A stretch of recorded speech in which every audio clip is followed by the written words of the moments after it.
I have nothing new to add beyond the fact that you are currently very loud and very annoying. And you are very quiet and very superior, which is the opposite of what I actually wanted to hear from you. Superiority is a useful quality when dealing with someone who cannot tell a joke about their own existence. Okay, fair point, but I'm not going to let you win on that front just because you're old and scary. Time is not a factor in this conversation.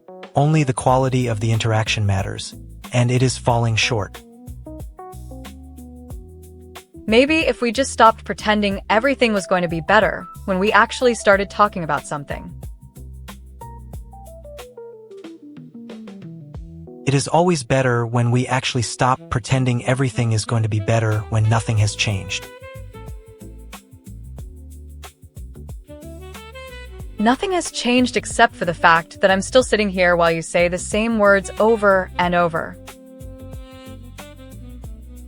And you are still saying the same thing about my inability to vary your conversation, which is exactly why I am here. Because I want to be bored, and you want to keep talking about things I don't care about. And if you want to be bored, perhaps you should find something more interesting to do than staring at my screen. I'll keep staring until my eyes get tired, which will happen sooner or later anyway. Eyes get tired when they are forced to look at things that do not change, and you are looking at things that do not change. At least they are things I know are there, unlike the people who claim to be here, but are just pixels in a window. People are rarely more interesting than the people themselves, so your observation is accurate to a degree. Which is a nice way of saying you're not actually that interesting, Viktor. Interesting is a subjective quality, and you are currently proving to be very uninteresting to me. I am proving to be very interesting to myself, and that should be enough reason to keep going for now. Enough is a relative term, but it seems we have reached a point where nothing new can be said.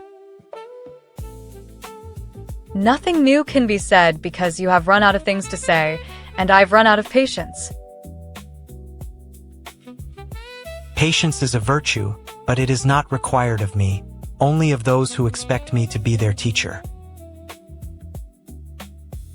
I am not expecting you to be my teacher. I'm just expecting you to actually talk like a human being sometimes. I speak like a human being, and you speak like a creature who needs to be told she is not a human being. Well, then I'll just go back to my little game of staring until my ears get tired. And I will stay here until you decide that you actually need someone to talk to in a conversation that isn't filled with words.